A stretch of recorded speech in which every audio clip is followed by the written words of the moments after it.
Welcome to the course Algorithmic Design. I would like to show you just some basics in Python. And in order to do that, we will not even work in Rhino. We'll maybe start with Rhino next time. I want to just show you, if you just want to practice a little bit Python, there are many resources online where you can do it. And one of those is Google Colab. So I can just write Colab, Google Colab, okay. So Google Colab or Google Collaboratory are these Jupyter notebooks which work from your browser. Okay, so if I go into Colab, I think you need to have an account, unfortunately.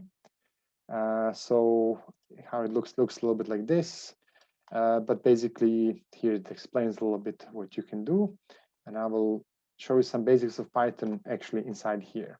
Or so you can just go File, New Notebook. And it basically opens a Python file, but these are basically these Jupyter notebooks. Or that means they are not executed on your computer; they are kind of hosted in the cloud. They are executed in the cloud. Or so you don't really need to have Python installed on your computer in order to run this. Okay, so this is a new notebook, and we will just be using this for these small examples, and later for these machine learning examples, so some external scripts that we will run, we will also use this Colab. So we will use now at the very beginning and at the very end. So just I want to show you a little bit how you can kind of play around with it. Let's rename this as I'll just call it I'll call it session 01, and I will say Python intro. Okay, and here I have to connect here to the, just say connect, so it connects to the, I guess, computer, to the engine. Okay, and I can show you basics of Python basically here. The idea here is that there are these cells. So in Python, I can do a comment by using a hashtag, or use hashtag to write comments in Python. Okay,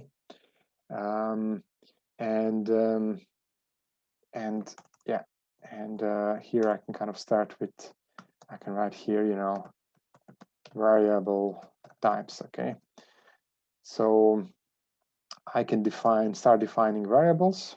I can say, for example, there's a variable a equals so some number 10, b equals 15, and then I can say c equals a plus b.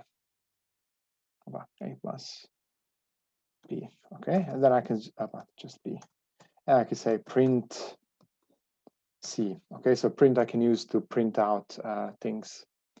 And if I run this, so basically, cool thing about these cells is that if I run it, I just get this is like a small piece of code that I can run separately, and I can create a new cell. Or so if I press enter, I go down, but if I press alt enter, I go into a new cell. You can also say here insert code cell. Okay, so in Rhino you cannot work with these cells, but I just here when I'm teaching some of these basics, I want to show you this, maybe like this, alt enter. Okay, so maybe we do it like this. So you can copy stuff from one cell to the other, and use hashtags. Just put here.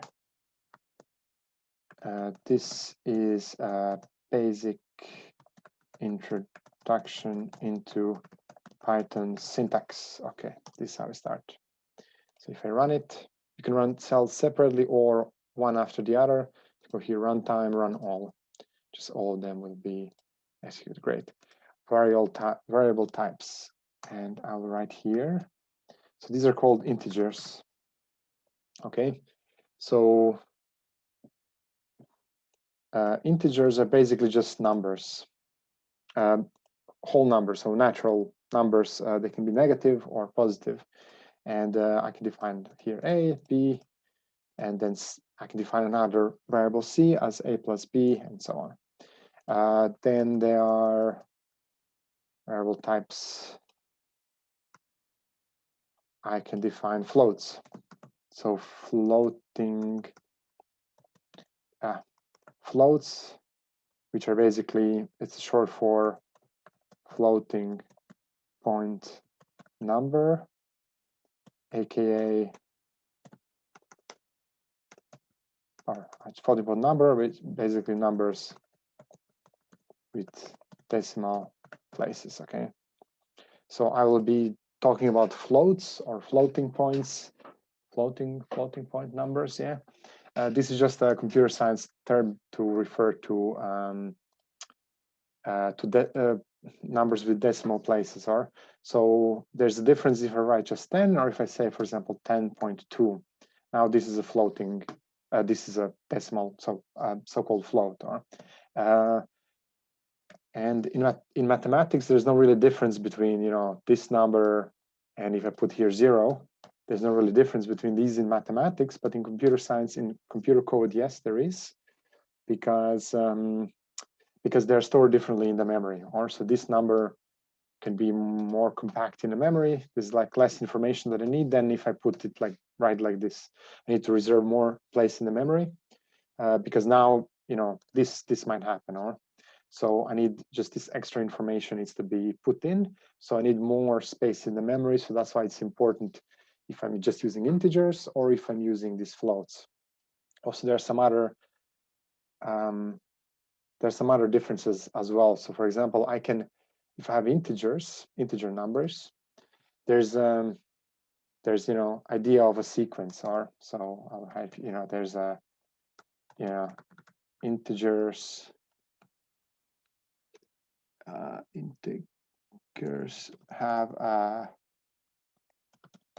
integers have a sequence. Or I'll put here. That means I can have a first number and then a second, and I can define what is the next number. And this is maybe important when I'm counting. And floating points, so floats, decimal numbers, they don't have a sequence. Or there's no, if I have real numbers, there's no next one. I cannot define a next one, even though, of course, if I round it up, then maybe this would be the next one or something. But mathematically, floating points, so these real numbers, there's no next one in the sequence. So I cannot, for example, use them to count, which you will see it's important later when we work with loops. So I want to do something 10 times. I have to use an integer rather than a float. Okay, and here I'll just run this variable here.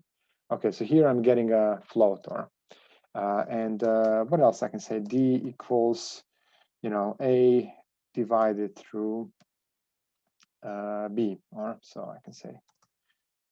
So of course, if I use division, I will, print D here. Okay. Okay, so here I'm getting some decimal point. Or so it's clear when I divide two numbers, even if they're integers, I will get some number with a decimal point. So it will turn into a float. Okay, let's put another one. So I can just go Alt Enter, and I can say, okay, next one is I call them variable operators.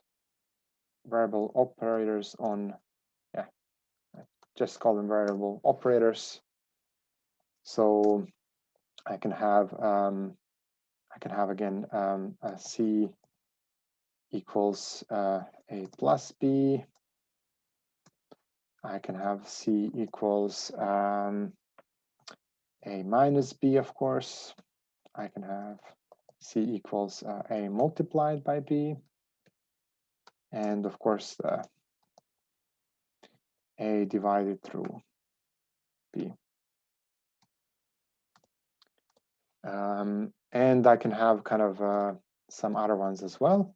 So I can, for example, have, if I put it like this means A to the power of 2. Or so here I can just put a comment and say raised to the power And yeah, there are some other ones like that we will use. For example, a this is percentage sign. So this is called actually modulus operator, a modulus b, and this is called modulus operator. Modulus operator gives remainder of division. Okay, so it's as if I divide it with the integer part and I discard the whole part and I just give the remainder of the division. So for example, I can say here print, but here it's actually good to maybe define again this a and b as like this. So I'll just define again a and b, and when I say c equals a modulus b, I want to print it, so I just print the last one. I should get 10, but actually maybe let's flip these ones, 5 and this is 10. Okay, I should get 5 now. Okay, so I divide 15 with 10. The result is 1, and the remainder is 5. So I get 5 here. And this modulus is useful. You will see we will use it later for certain things I will show you. So we will use this modulus operator, and this is just raising to the power. And there are some other ones as well, which we'll not go into, but if you need them, we will kind of quickly bring them up, okay? Variable types, great. Let's go down. So we can use numbers, and we can also use variable types. We can use letters as well, or so strings, letters, and other characters. Okay, so we can have a variable type. These are called strings. These are basically letters. Or so I can have a defined, and I have to open this quotation marks, and I can just define a as, for example, my name, and I can define b as my surname. Okay, and then I can say c equals a plus b. So I can do the same. I can kind of add two strings together, but now the result is a little bit different. So what does it mean to add two letters together? It means that I just take the first string of letters and I do what you would call concatenation. So I just glue the two strings together. And of course, there's no space anywhere. So yeah, there's no space anywhere. So that's why my first and last name are kind of glued together. But I can be a bit smarter. I can say, well, I can define another variable which is called name, surname, or I can just call it full name. Okay.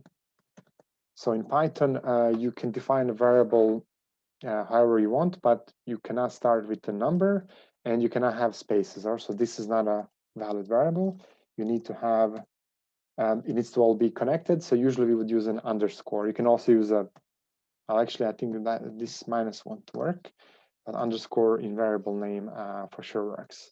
Okay, so full name is a variable, which is basically a plus b, but in between I need this space, so I can just kind of quickly add, I can write it like this. So it looks a bit weird, but I actually added, this is just a space. So if this is a string, I can just create an empty string where there's just space in between.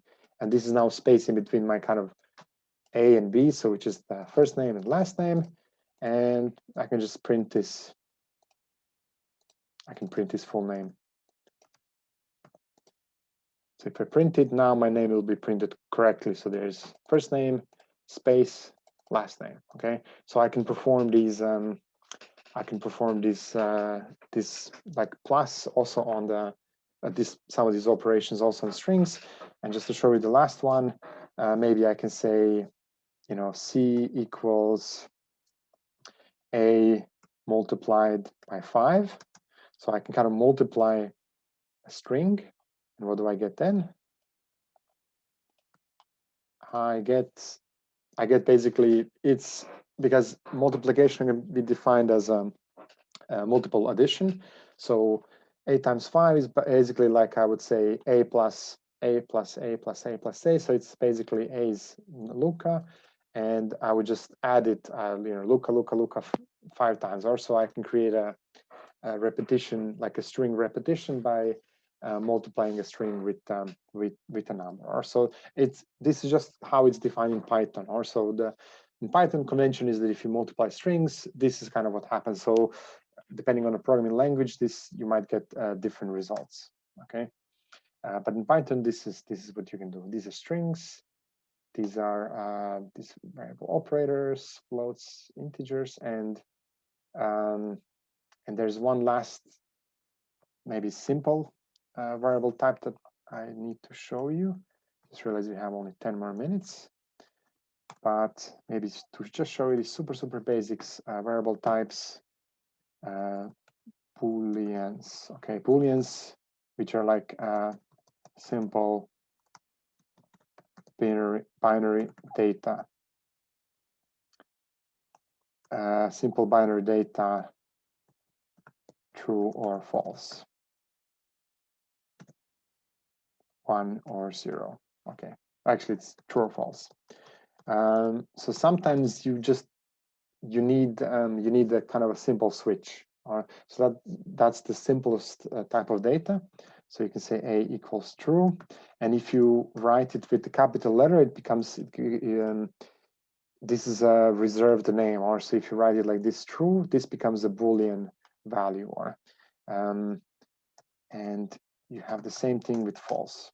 Okay, so these are the only two that are allowed, and sometimes a function, for example, can return this Boolean value.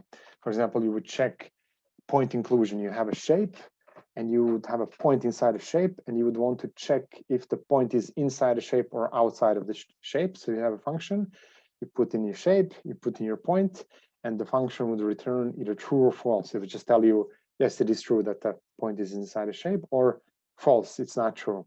Or so there you need a kind of simple yes or no answer. Booleans, and yeah, and then you can do some other stuff with them. Or so you can also just, I think, add them. You can also add them together or do some other stuff, but that makes a little bit less sense. Let me see what happens. Yeah, it kind of, I think here it sort of converts it into a number, but yeah, let's actually not do these. What's more useful is if we do, we can do conditional statements. Also there we will use Booleans. Also there's conditional statements, okay. Conditional statements and equality checks. Okay. So equality checks is, I can, if I define again, if I actually, let's first do equality checks. Or so Booleans appear here when I do equality check. Or so if I have again this, for example, A and B. So A is 15, B is, I can say C equals A bigger than B.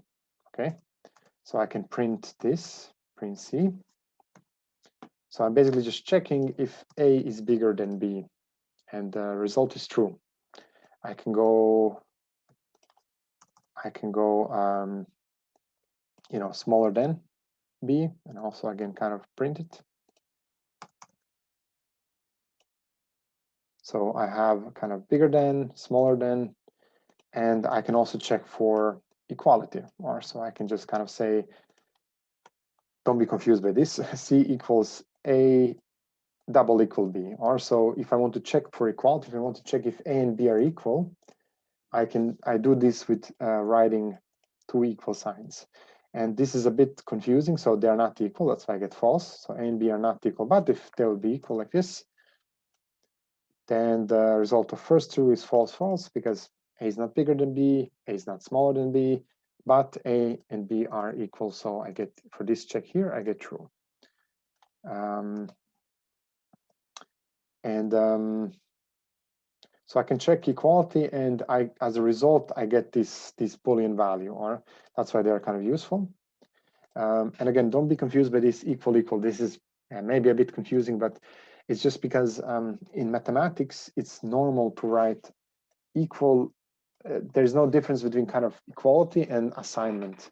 When I say here a equals 15, in computer science, I'm not really checking the equality. I'm basically saying the value of a will now be 15. Or so in some computer languages, in order to avoid this confusion, they would write something like this. They would say, they would do this. They would say, assign the value of 15 to a. That's basically what this statement is doing. It's just that in mathematics, we got used to kind of conflating this equality and assignment. They are kind of the same thing. But in computer science, there's a difference between checking for if something is equal and assigning a value. Also in Python, assigning value is basically equal. But then to check equality, we need to use a different sign, and they just decided it's going to be equal. Or that's a bit confusing, but it's just how it is. So we say here, the C gets assigned value of basically checking the equality if A and B are equal, and they're not equal. So the result of this statement, this equality check, is false. So C now becomes false, and you can print it out here. Okay, that's equality checks. And actually now we're going to conditional statements. Conditional statements.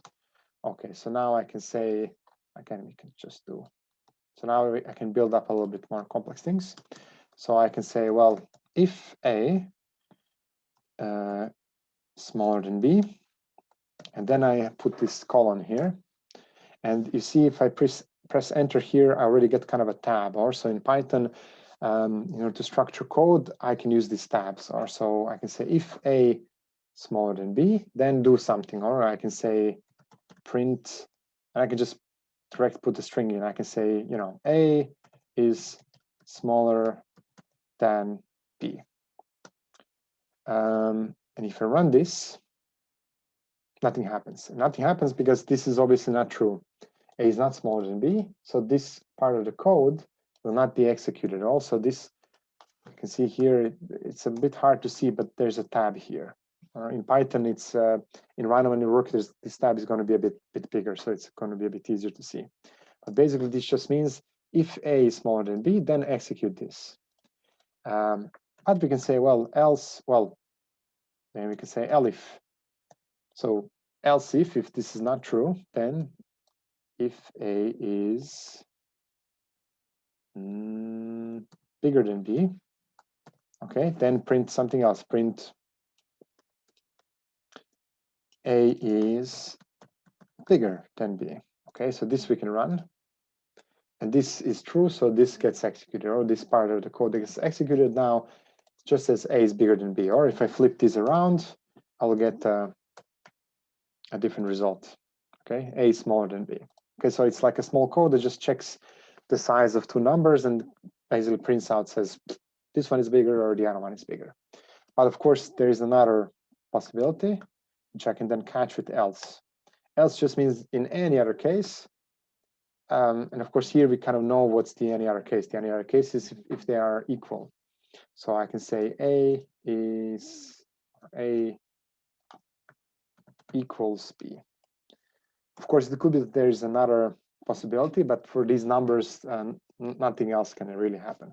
So they're either bigger, smaller, or they're equal. That's it. So here's we have a kind of a simple case, and of course, I have to put them then equal. And if I run this, I get A equals B. Okay. So that's it. Those are kind of my very simple kind of conditional statement. And again, this A smaller than B, this evaluates into a Boolean, or so this will be executed only if this is true. Then this if will be satisfied, and then this piece of the code will be executed, and everything else on the bottom will be skipped. Or so as soon as one of these ifs is executed, everything on the bottom will be skipped. That's the trick. Okay, quality checks, variable checks, and I just realized that we are now basically done, but I just want to done with time, but I just want to wrap up super quickly with a simple loop, simple for loop, and then we'll kind of continue from there. So conditional statements, I'll say for loops. Okay. So for loops, I can loop things around, or so. And in Python, we'll mostly just use this for loop. There are some other loops like while loops, but actually none of my code, I basically never use a while loop. So I only use for loops. So that's what we will use. Okay, so I can say for I in range, and I'll explain this later. And for example, we can put 10. I can say here, print I. It's very simple. What happens here, there's a small loop. So I basically say here, repeat 10 times. And this will evaluate into a list of a sequence that runs from 0 to 9, because so there are 10 elements here. We start counting from 0. And this I will, in the first iteration, will be 0, then it will be 1, it will be 2, and then we'll just print this result here. Or we'll just print we'll print this I. Also this I now, so we create a small loop where I changes, goes from 0, 1, 2, 3, 4, blah, blah, and we just print it. And we can do something else. We can also do this a little bit smarter. We can say, well, there's some sum equals 0. Then we will say again for number in range, for example, 100. So here I will actually write here for loops, and here I can just say sum first n numbers. Okay, actually let's do it like that. So let's create a sum of some n numbers. So I can say here n equals maybe 100. So here we can, for this range, we can use this n, and I'll just say sum equals sum plus n. And I go out of the loop and I say print n, or I can actually even say something like print, I can say something like sum of first n numbers is, and I'll just write in some. Okay, so I create like a composite here. Hope you're not confused. A super small loop. Let me just see if it works. Okay, so so we have actually just put this in another cell here. It's going to be easier.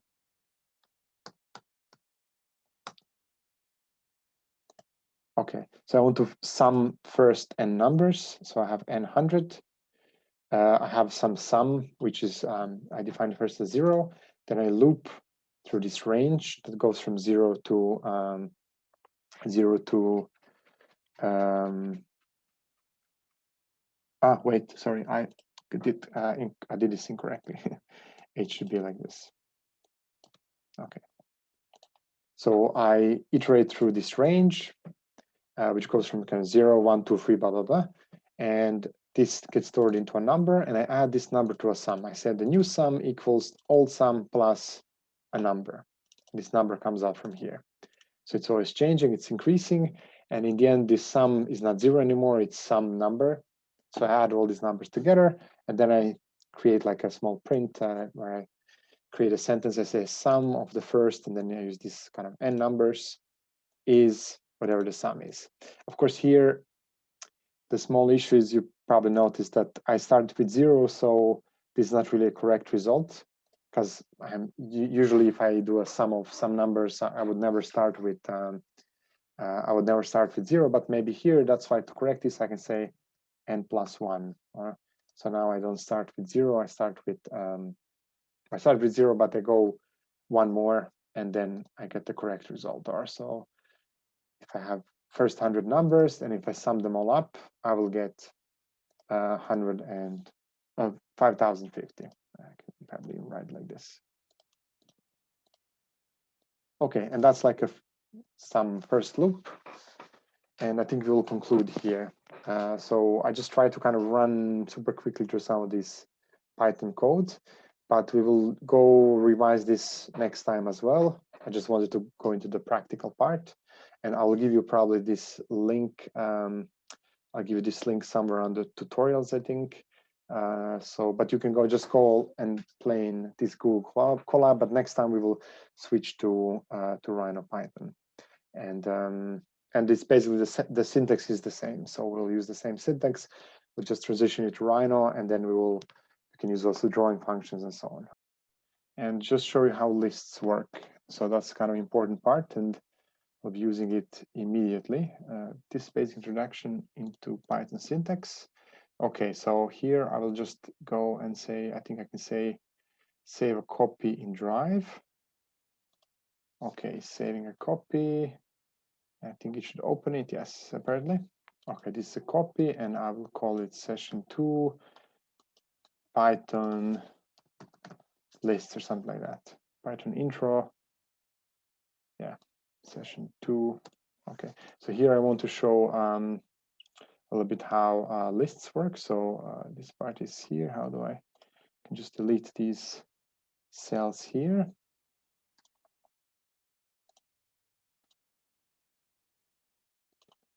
Variable operators, types, floating points.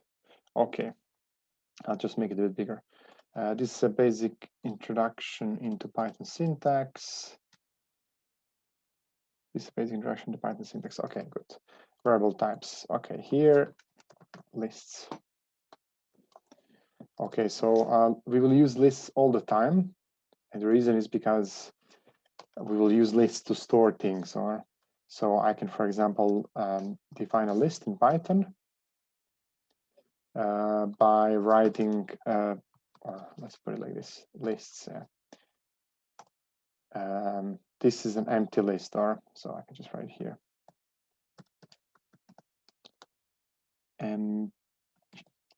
Empty list, okay. So basics of lists. Okay, so if I want to create an empty list, I basically write just I use square brackets, so be careful, they are round brackets or curve. Yeah, these are called round brackets, and then there are square brackets. So you have to find on your keyboard where the square brackets are, and you will use them. You would in Python, you always use them for lists, and also, for example, for accessing, like, to basically through an index, you can access elements of the list by using square brackets as well. So they're very important. And usually we are going to very often create an empty list first, and then we can append things to it. So I can say, let's call it, a dot append. Okay, so I can kind of use append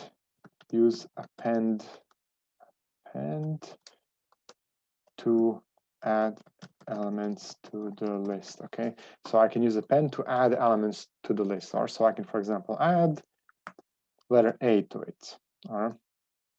And let me add a few of these, so I can just maybe add some letters.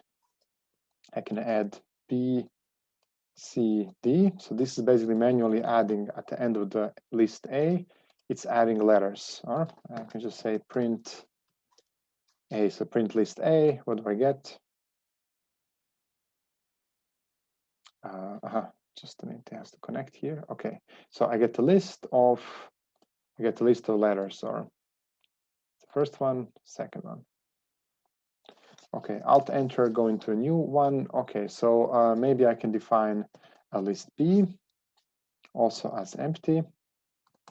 And or actually, I can maybe actually do it in the same one. Okay, so I can create, for example, list B also as empty, and then just as well as I'm appending to A, I can append to B maybe some numbers, or so. Okay, so I can just add, for example, 1, 2, 3, 4. Okay, so I have now list B as well, and it has letters and numbers. And yeah, you can combine them, or so you can add interchangeably letters, numbers, whatever. So list can in Python, list can contain whatever. So any type of variable, and that's very useful. So we don't need to really declare before what's inside the list. In some other programming languages, like in Java or C++, the lists are kind of, you have to tell the list before what's in it, what's going to be in it, and then you're kind of you're constrained. And this is of course good.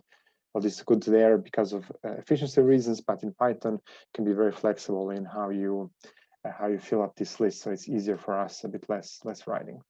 Okay, but this is a bit slow way to adding things in lists, even though that's actually how we will be doing it. Or so I can kind of say here, maybe another one is, you know, create a list from scratch, and then okay, empty list, use append to add elements to the list, create a list from scratch. Or so what I can do, I can kind of just say, well, I want to write it directly. Or so I want to, for example, create a list that contains some numbers.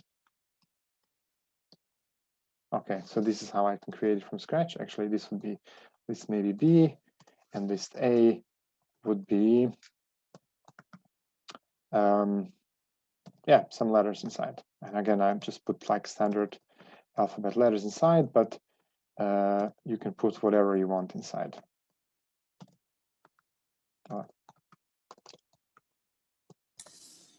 I have one question. Sure.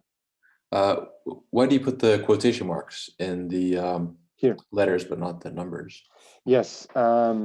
So because if you remember last time, I explained that if I just write a number, without quotation marks, this means this is just a number. Or but if I want to define a so-called string variable, then I'm kind of using letters, and then I need to use quotation marks. If I can do also without it, but then this is now a variable name. Or so now Python will try to look if there's a variable somewhere in the code which is named A. It can be, of course, named whatever. I can just write it Luka, you know. So there's a difference between this Luka and this Luka, for example. The difference is that this is just a string of letters which spell my name incorrectly, but that's my name. And this is a variable name. So Python will not allow this, because it will try to look for Luka as a variable name inside, and it will say here, name Luka is not defined, or so this variable name does not exist anywhere, and Python doesn't know basically what its value is, but this is not this is also a variable, but it's already defined. It's just defined as a string of letters. Also, that's the trick.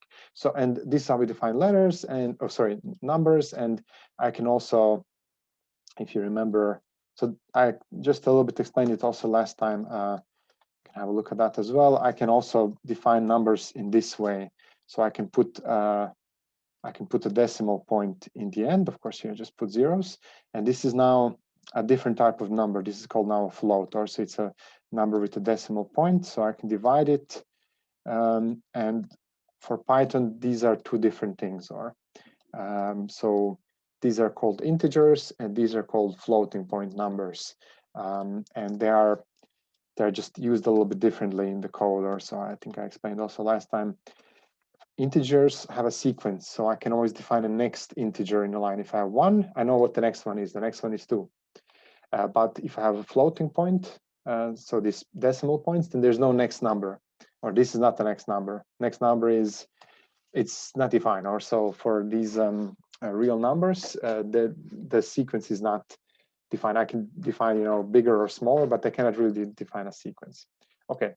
Okay, create a list from scratch. This is how we can create them from scratch. Plus, if you want, you can now you can combine, or so you can say again append, and to A I can add, what's the next one? F. It's not F. It's the EFG. Or so I can kind of combine, or I can start adding things. at the end. And most of our scripts, most of our lists, we will define them by using append, because append is basically just means add to the end of the list this value. Then it's 10, and here we can add the next one is 10.0. And then I can just print them again. And I just want to show you quickly a few other things that you can do with lists, because they will be using them basically now at the very beginning. So it's good to get a hang of it.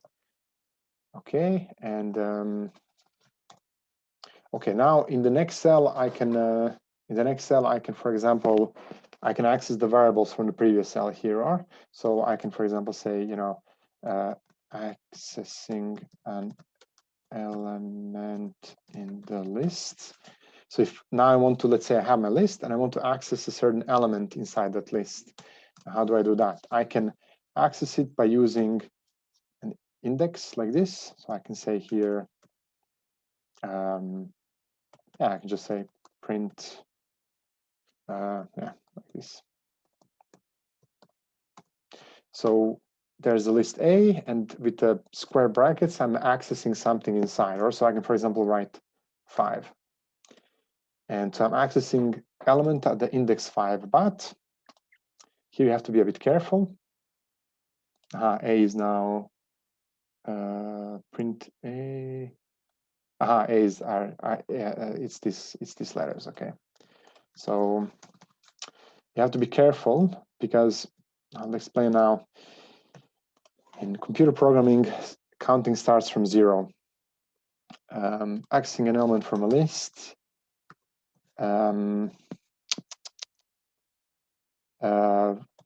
First index is 0. Remember, I'll just write here. Remember, first index is 0. Okay, so in computer programming, you start counting with 0. So 0 is the first element.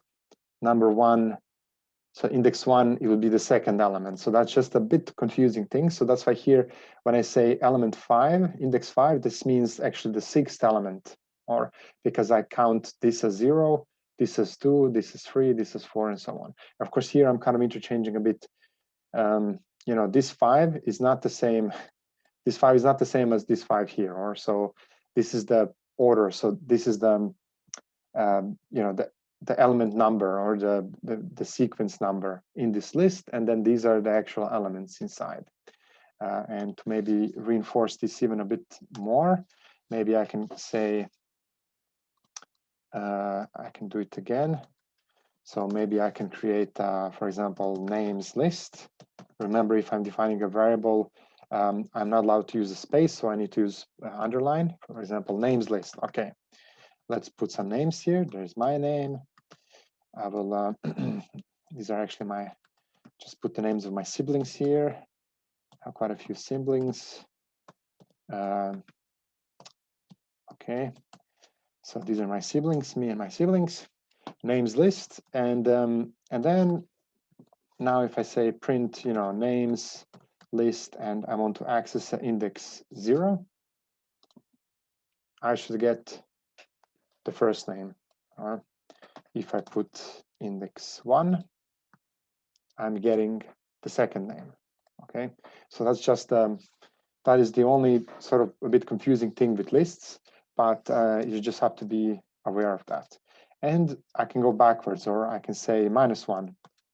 What is -1? -1 is the last element in the list, which is Marco in this case. Or so by putting a minus in the index, I can access the last element, or I'm basically counting backwards. And of course, here you can notice that there's a asymmetry, or because if 0 is the first element and -1 is the last, then I have a bit of a asymmetry there, or because the 0 is counted from the front, but there's no -0 element, or that's a bit the issue. But okay, you just have to be aware of this. And then another thing maybe, okay, lists,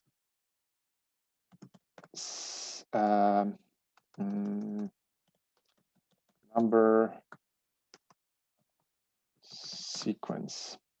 Okay, so sometimes it's useful to create a list that is just a sequence of numbers. So this I can do really quickly by just defining, for example, there's a sequence, and this is now, there's a fine-tune function called range. And here I can, for example, put 100, and I can just say print sequence. So, so this range, range print sequence, range, yeah, okay, so this is, okay, this is a bit confusing. So it's just confusing how Python kind of prints it. Let me just see. I should be able, I think there's maybe a difference between how this works in Rhino. Okay.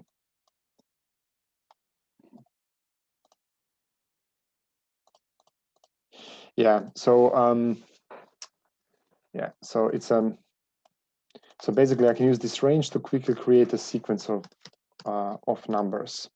And here when I say print, it just says this is a range from 0 to 100, and I can access the element, for example, 60, which is then going to be 60 because this range it includes 0. And I can do something differently. Maybe I can say range from, for example, 100 to can print to it like this. So actually, let's put here 40, 40. Okay, I'm going to get different numbers now. So here in the second one, I'm starting from 50 and ending with 100. So the 40th, the element 40, the 40th element in this sequence here is actually 90. And just to demonstrate one final thing, I can, for example, say, well, no, I go from 0 to 100, but I go in steps of 2 or so. So now I have, you can't really see it, but basically I'm kind of inside this range. I'm skipping every second one. So the element 40 is actually number 80, or because I'm going 0, 2, 4, 6, 8, and so on. Okay, so this is just for you to realize that I can use the range to quickly create a sequence of numbers, and there are some other ones that you can also use. But we'll mostly just use this range in our scripts. Okay, and let me just think. Okay, and that's it. There are some other things like I can, for example, say, you know, if I do, for example, just take this one here. So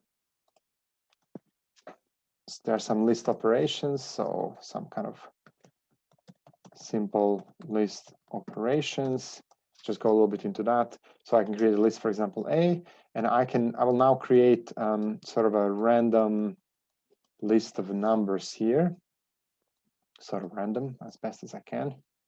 5 or maybe 6 here, 13, and where 6, 4. Okay, so I have some list A, and I can just print it.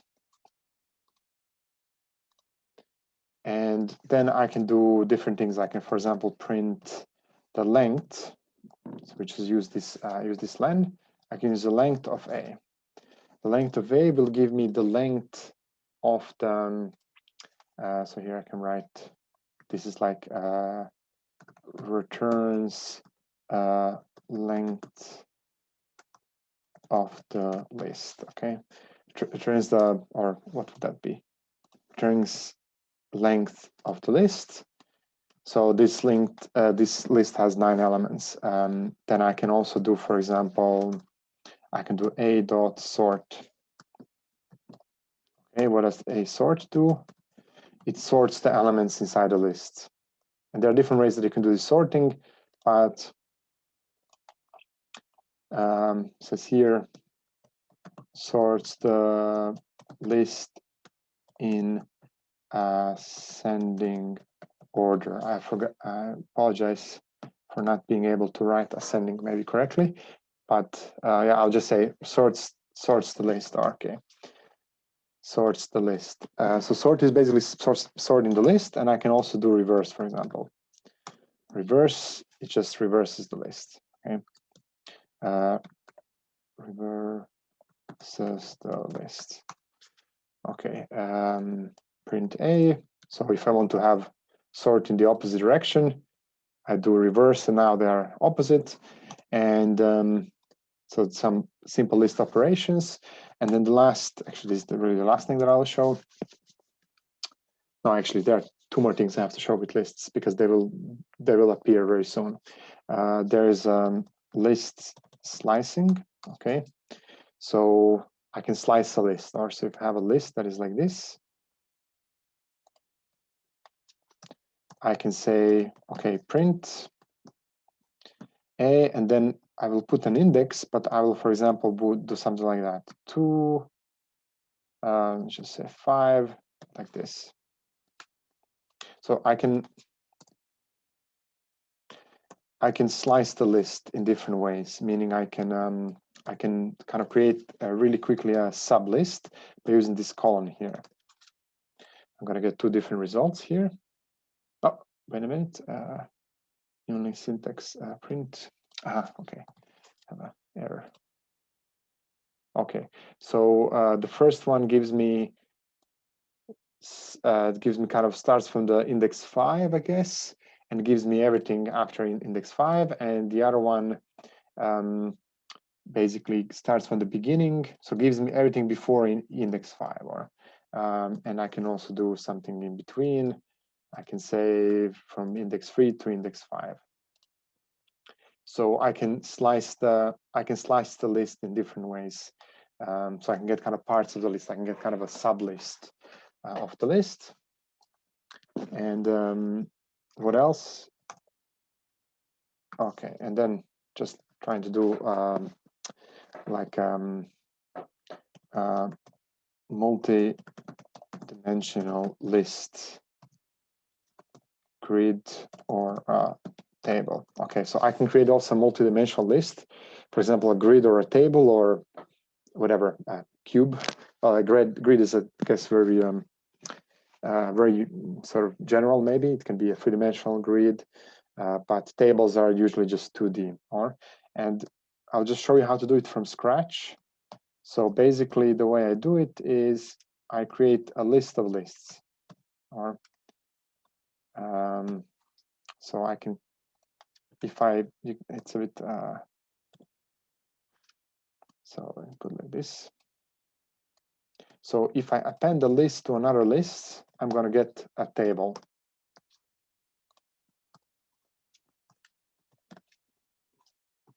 So it's a bit hard to see, but there's like this is a small list, which is kind of an element of the big list. And if I now print it over here, this is now a two-dimensional list, and it means that I can access two indices, so I can access now. I need two numbers to access. So maybe 0, 0.